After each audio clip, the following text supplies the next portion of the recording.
Hello everyone and welcome to today's Salesforce webinar, Field Service Intelligence.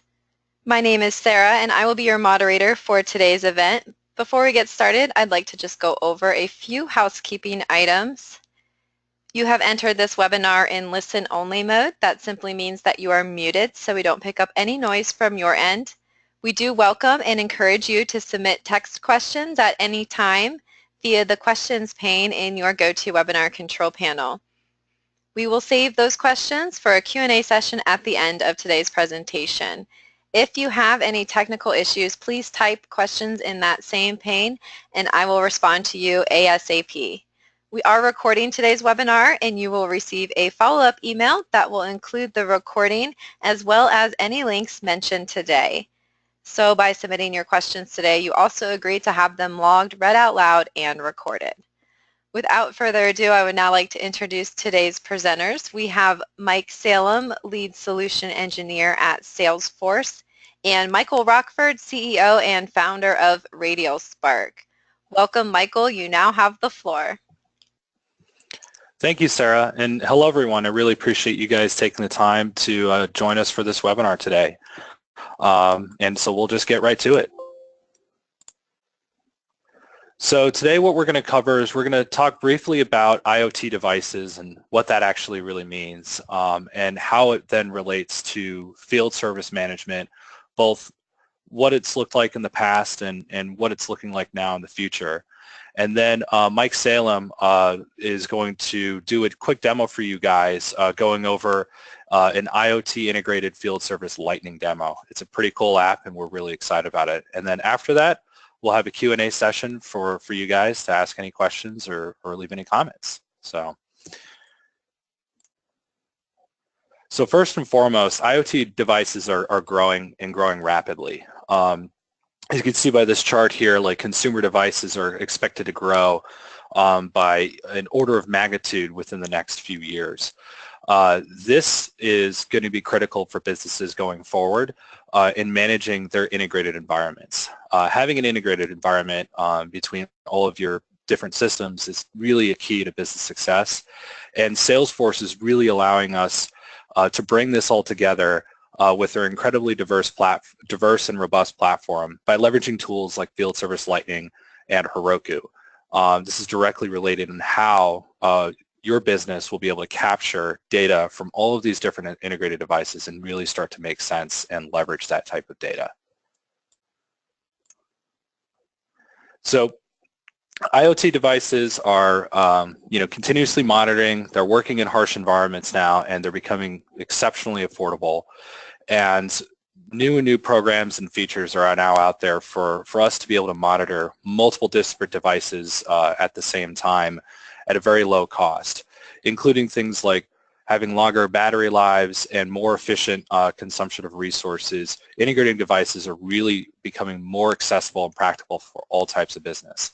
On top of that, a lot of these devices are more accessible from a technical standpoint, as there are more tools now available to us to be able to integrate all these disparate devices through the use of common languages and frameworks that we have.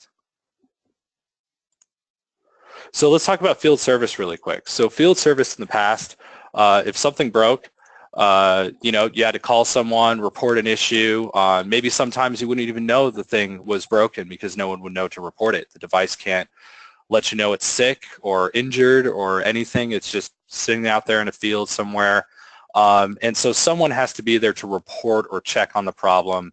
And then once that process started, well, now you have to schedule a repair, find the right type of technician, build out a priority list, and usually those technicians then have to go through some sort of project management process, some sort of assignment process, because they usually have several different types of jobs they have to do that day. And all of this just adds overhead on top of the whole field service process.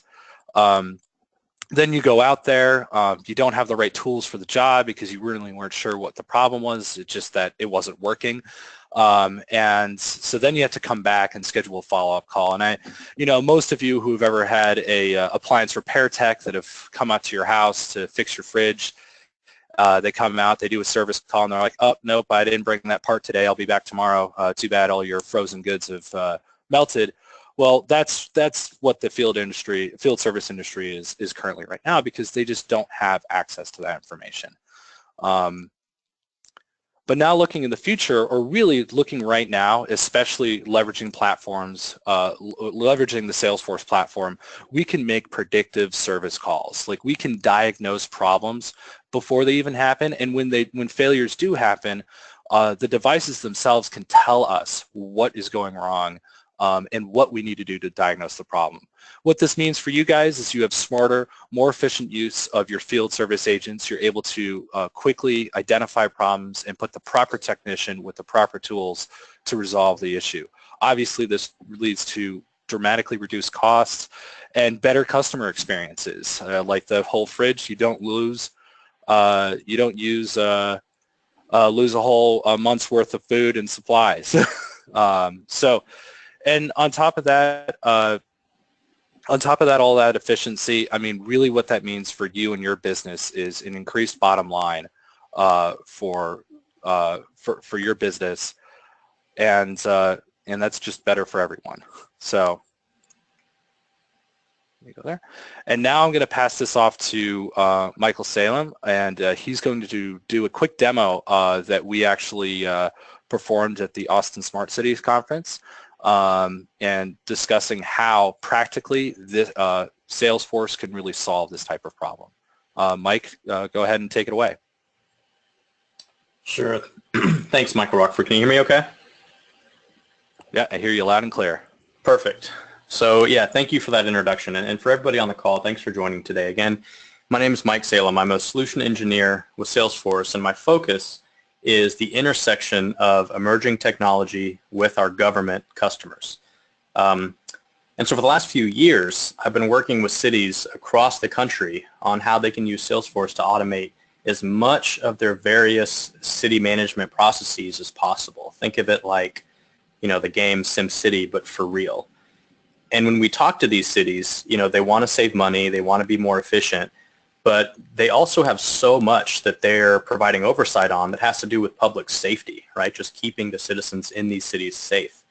And so one of the issues that's come up over and over and over again is the idea of traffic lights and how dangerous that can be if one of them goes out for the cars that are driving within those intersections. And if you think about that process, just like Michael Rockford mentioned earlier, somebody has to notice that there's an outage, alert the city, identify the right department, they have to find the right person, and then send that person out there to fix what ultimately would be a very dangerous situation the longer it goes on. And that involves a lot of people. It's very inefficient. It's a slow process today that has a lot of clipboards and checkboxes involved, and everything's done on paper. And as I work with all these cities around the country, this is one of the most consistent things that comes up over and over again, is how do we get the people out of the picture? How do we resolve these issues as quick as possible? Yes, we want to save time and more efficient, but how do we introduce a higher level of trust in our ability to serve our citizens and provide that public safety as much as possible? So Salesforce and Heroku and our partners like Radio Spark, we're in a great position to do that today, mainly because of a lot of the benefits and improvements around Internet of Things technology that we've seen over the past few years, and how Salesforce is there ready to answer that call and show how we can work within that space. And so I'm going to focus on a city management use case today, but everything I show you is just as applicable for any type of organization that has to perform field service of some kind and is interested in becoming more efficient, you know, saving money, doing things quicker, etc. So that was a little bit of an introduction. I'm sure you're wondering what's going on my screen right here, and I have 3 different panels up. On the left-hand side, if you look at that iPhone on the left-hand side, that is my simulated traffic light. So that's what I'm going to use to have the outage occur. In the middle, that's my Heroku application. That's what's being used to monitor the status of the traffic light, and then also to start to create these work orders and these schedulings in Salesforce. And on the right-hand side, that's my field service mobile application. Within Field Service Lightning, that's what the technicians out in the field would have to be alerted of the issues, and also to access all of the appropriate information at the right time to ensure that they can resolve that issue. And again, in this case, it's a public safety issue, so it has to be resolved as fast as possible. So to start this demo, I'm going to go ahead and turn that traffic light out. So you can see that the light went out here. If you were watching my Heroku application, you can see that that light turned from green to gray, meaning it noticed that there was an outage. And now my iPad has just been alerted. So as a field technician, I've just been alerted that there's an outage. I can click right into it, and the Field Service Lightning mobile application will take me right to the public safety issue in question, which in this case is that traffic light outage. So that happened pretty quick, but I want to stop a minute and just have you think about what actually has to go on for that entire process that I just showed you to happen. The traffic light went out on the left. Somebody has to notice it, right? The Heroku application was monitoring the status of that traffic light, and then a work order was created in Salesforce. Today, I mentioned clipboards and multiple teams and departments, and that could take days, right, at most. And we can't, across all of our cities around the country, we can't let days go by when it comes to these types of public safety issues. And again, that's increasing costs, that's increasing time, and it's just not an efficient process. So I know that happened pretty quick, but that was a pretty interesting way to monitor the outage of that traffic light. And now to continue the demo, I'm going to continue from the iPad on my right-hand side from the persona of a field technician. So in this case, I'm out and about, I'm in my truck, I'm performing the work that I have to do that day, and I just received this alert. You saw me click into it, and now from this screen, I have everything that I need to access. I have access to all the information that I need. I can keep other systems and teams up to date right from this one spot. So at the top, I can see the work order number. I can see the address and some high-level information, right? The light is connected, but it's off and it should be on. And that brings me to my tabs. So the first thing that we represent is the routing. This is showing my location and where the outage is and the most efficient route to get there. So in the field service community, routing is huge. The savings when it comes to time and money around getting an efficient route for all of these different technicians getting to where they need to get to is massive. And that's why that's the first thing that we represent. We show you the route right up front. Now, as I'm driving there, if I have to make sure that I have the right parts in my inventory, that I have the right tools and everything that I need to do the job when I get there, I can also log which products, which pieces of inventory I'm going to be using to fix this issue. Now, another huge issue within the field service community is how do we keep the people in the field and what they're using, the parts that they have, up to date with our back-end financial systems, with the teams that are responsible for procurement and ordering new parts, and how do we keep those two things in sync? You can do that right from this application, and that's just one more example of how using Salesforce can make things like this that much more efficient. So back to my routing for right now. I know where I need to go, and I have the directions on how to get there. If I need to send it to another application, I could. If I needed to get in touch with a supervisor or some sort of tier 2 escalation, I could do that right from the application. And I can also see the entire history of this particular asset in question. And this can even be broken out into sub-assets. So as a part of my process, I need to know what's gone on with this in the past so that I can efficiently troubleshoot that. And I don't have to call anybody. I don't have to get in touch with any other kinds of teams to see what they've done in the past. I can see that all right from my application. And that's because all of this information is either stored in Salesforce or comes into Salesforce from other systems that are part of the process. So we can use Salesforce in this mobile application as our one system of engagement for this end-to-end resolution of a public safety issue. So I've arrived on site, and I get there, and I notice that I need to take a picture of something. I need to either send a picture of this light to the back office for that tier 2 analysis, or there's something I haven't seen before. And I can do all this right from the application as well. Please help, right? I noticed something I don't know before, or there's something not working right. Can you help me? So now again, right from this application, I've sent a picture to the back office, and I can get additional tier 2 assistance if I need it, right? Again, using this application to become the most efficient as possible and doing everything we need to do right from a mobile device. So as I keep scrolling, I see the line items that are related to this work order. I see exactly what I need to do, and right now it's at 0%. So at the end of this demo, when I show you how our analytics cloud can keep track of all this, you'll see how what I'm doing as a field tech in the field comes into the overall management of all the work orders in process. So before I start completing this work order, I arrive on site and maybe I just need a refresher. maybe there's a new process or a piece of this equipment that I'm not sure how to fix immediately, I also have access to all of the content that I would need. So using our Field Service Lightning mobile application, we ensure that all the field technicians have the right information at the right time to do their job. But another big issue that always comes up is the idea of connectivity. Let's say I get there and my internet connection goes out. Well, my work shouldn't have to stop, or my level of access to information shouldn't have to stop just because I'm either connected or not connected. So what I've done is I've set my iPad to airplane mode just to simulate that break in connectivity. And I'm going to continue the resolution of this work order. So what I'm doing now is I've checked into the line items, and as I complete these steps, what I'm doing on the traffic light in question, I'm just showing what I've done and what I'm completing. And you can see that the chart there is updating to 67%. So I'll go ahead and complete the last one. And remember, I'm doing all of this offline. And now I'm at 100%. This information would get sent to the back office, and everybody behind me would be able to see what I'm up to. So in order to show how that offline sync works, if you look at the top right-hand corner of the app, see that green arrow that's pointing up? If I click on it, that's now showing me the changes that have been saved on my mobile device and what has not yet been synced with Salesforce in the cloud. So if I bring my iPad off of airplane mode, now that sync would happen in real time. And really the only reason I showed you this is just to prove that the sync works, but none of our field technicians would ever have to actually worry about coming to this screen and clicking a box or anything, right? This would all go on behind the scenes as they're driving around in various areas and are coming on and off of their connections. So now that I'm back online, I've sent the information, everything I need to do back to the teams that are in the office monitoring all this, and I want to make sure that I create a service report to document everything that's going on. So I can perform an electronic signature. I know my signature is amazing.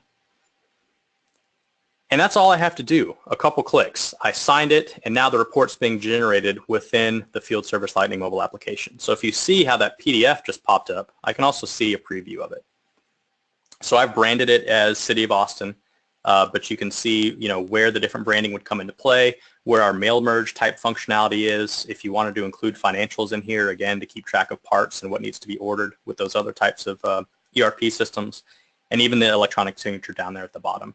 So this would be the end of that process that I just outlined for you. A lot of our cities have to document what they've done for audit purposes or for archival purposes or to work with other types of governing bodies. And this is really that final seal of approval here to show that we arrived on site, and this is the history of everything that's done.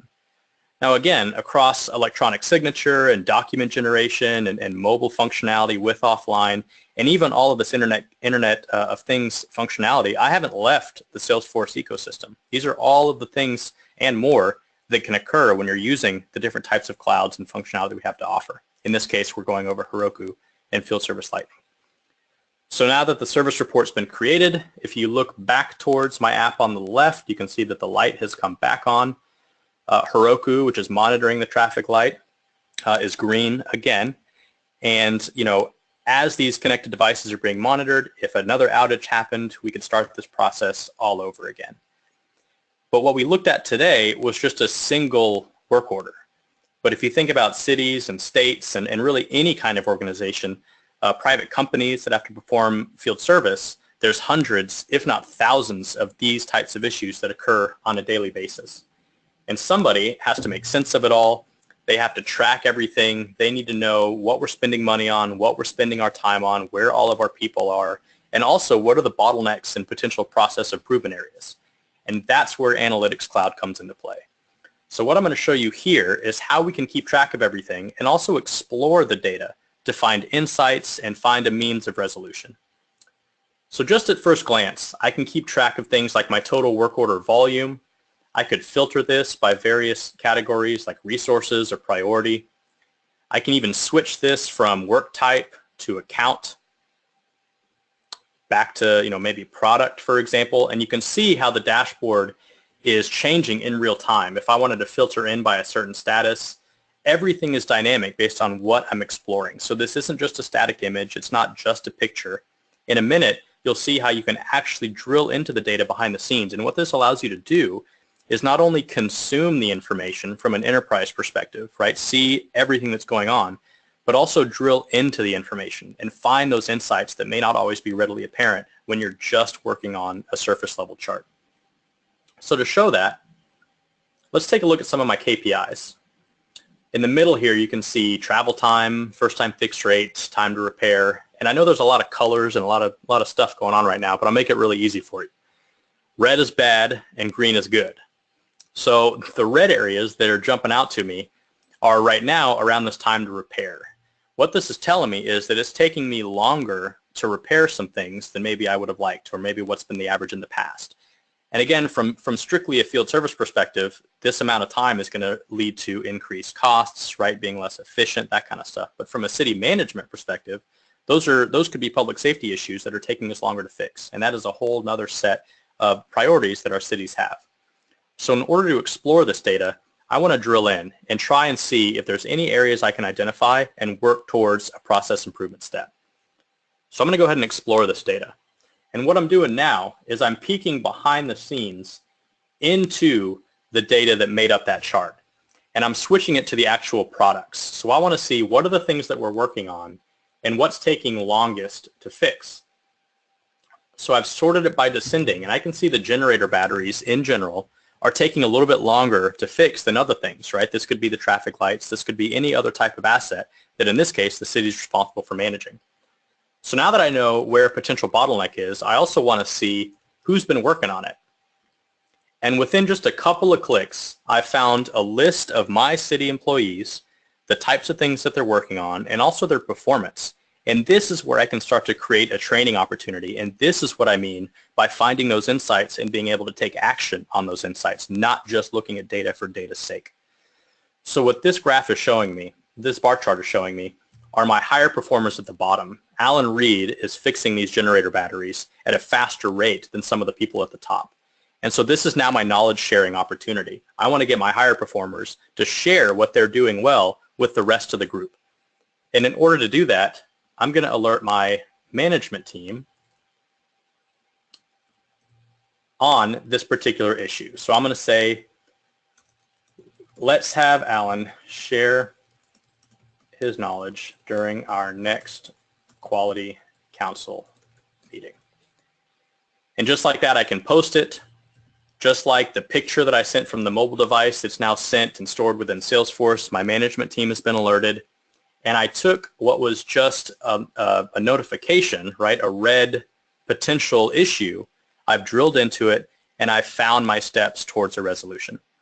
So we've looked at a lot in a very short amount of time. We watched how Heroku can monitor a connected device and can create work orders and schedule them within Salesforce. We've seen how a field technician can receive those alerts right from their mobile device and have access to everything they need to resolve those issues, whether they're online or not. And then we've also seen how the executives or anybody in the back office who needs to make sense of all this and be able to actually find those insights can do it using our analytics cloud. So again, I want to thank Michael Rockford. I want to thank you all for joining today. That brings me to the end of this particular demonstration, and we'll use the rest of the time to field any questions that might come up. Thanks. Hey, thanks again, Mike. And I really just want to stress, like, this is the power of Salesforce and what it can do for you. A lot of what Salesforce talks about is getting that 360-degree view of your customers and your data. And this is really how you can combine their various clouds to make that happen.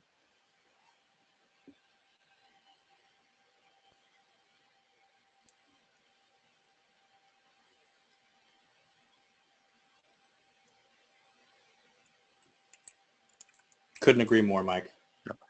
Any questions popping up on the webinar? All right, thank you guys so much. Yes, we do have some questions, and I want to invite attendees to type their questions into the questions section of the GoToWebinar control panel. And we'll get to a few of these here. The first question reads, okay, so this looks really great, but how much is custom? That's an excellent question. So, Mike, if you don't mind, I'll take at least the first part of this. So, by all means. The IoT device that we were using is a smart bulb, and most of that hardware was had an API layer that was very easy to access. The Heroku connected piece was the main custom portion of this demo, but most everything else you saw, especially within the field service lightning side and of course on the analytics side, was all done through configuration. A lot of the vast majority of those features that you saw on the field service lightning piece are all out of the box. What we just did is get data from A to B. We took the device that the street light in this case, and we took its data and performance and pushed that into field service lightning, and at that point Salesforce did the magic from there. Yeah, thanks, Michael. And so, I'm the SE that's responsible for giving this presentation at various events and with various customers, and that is one of the first question, if not always the first question that always comes up.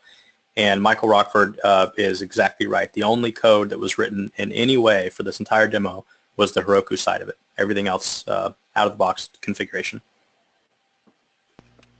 All right, thank you. The next question, on the Heroku interface, can you organize lot objects in a hierarchy with folders?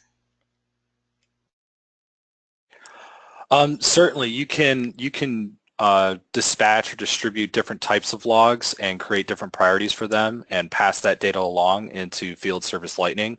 As Mike had alluded to in the demo, you can create a hierarchy of disparate types of assets as well as multiple disparate case types for your field service tech to take advantage of at that point. And most of that can be done through configuration. And Heroku on its side can massage and transport that data to fit whatever use case you may have. All right, thank you. Next question is, would something like this work also with periodic maintenance, like change the light bulb after it's been on for X hours or something? That's another excellent question. And from that point to, again, this is where the advantage of field service lightning comes into play. We can create scheduled tasks and jobs for these different devices and whatnot straight in Salesforce. So if there was a routine maintenance plan beyond what the sensors in the particular device that we're talking about here, if they weren't alerting to any problem, but we just need to go through regular maintenance cycles, that can be all configured within Salesforce and scheduled and put into a queue for the dispatchers to be able to send out their field service techs and make that all part of their normal day-to-day operations. Again, all that can also happen without having to leave the comforts of Salesforce and field service lightning. All right, thank you. I want to remind attendees that they can type their questions into the questions section of your GoToWebinar control panel, and we have a few minutes here to continue answering your questions. So go ahead and type those questions into that questions pane, and we'll see if we get some more questions here. Oh, here we go. Let's see. Why do you have to use Heroku? Could you use this on a different server, or could you do this on a different server or service? Yeah, absolutely. So Heroku again is a platform as a service. So we can host various different types of application on that platform, and those are also compatible with other platforms. So there really isn't a technical reason why we couldn't host it somewhere else. However, just as we talked about how a lot of the clicks not code mantra that Salesforce has for field service lightning, Heroku is a tremendously powerful platform in enabling developers to innovate and build and scale their apps quickly without having to manage all of that infrastructure headache that you would find on other platforms like straight AWS, Google Cloud Platform, or Azure as an example. So technically, I'd have to say, yeah, you can use other platforms to manage this app. This app was actually built in Node.js. It's an open source language and can be deployed locally or wherever, but Heroku just made it that much easier and quicker for us to get up and running. And of course, it's part of the Salesforce ecosystem, so its native connections obviously make that integration point even easier. All right, great, thanks. And then another one that just came in, do you have to have Lot Cloud to make this work? Which cloud? Lot, L-O-T? Oh, maybe IoT is what they IoT, mean. sorry, IoT. Yeah, so the IoT cloud is also another Salesforce product. You don't have to have that in this case. In this case, we leveraged Heroku and its ability to build and manage custom apps to integrate this particular device into Salesforce. Salesforce's IoT cloud is also another way that we could fulfill a lot of this type of functionality. However, in this case, like there's, what's the saying? There's like 1,000 ways to skin a cat. We've got that very diverse ecosystem within the Force.com platform, and we chose Heroku for this particular implementation. So to answer your question, no, you don't need the IoT cloud, but you could also evaluate that to see if that fits your particular use case. Mike, do you think I covered that one well? Couldn't have said it better myself. Thanks, Michael. All right, next question. Can you talk about the architecture components that comprise the entire solution, Wave, analytics, IoT devices, etc.? Mike, do you want to start off with this, since I think Sure. you've got most of the components? Sure, yeah. So across the entire solution from end to end, we're using a combination of Heroku, Service Cloud, Field Service Lightning, and our Einstein Analytics product.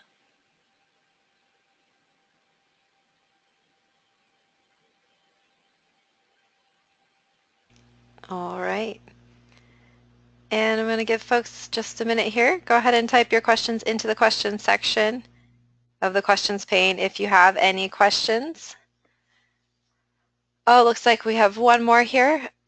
We are an HVAC company. Can we still schedule service calls manually when someone calls in for a repair?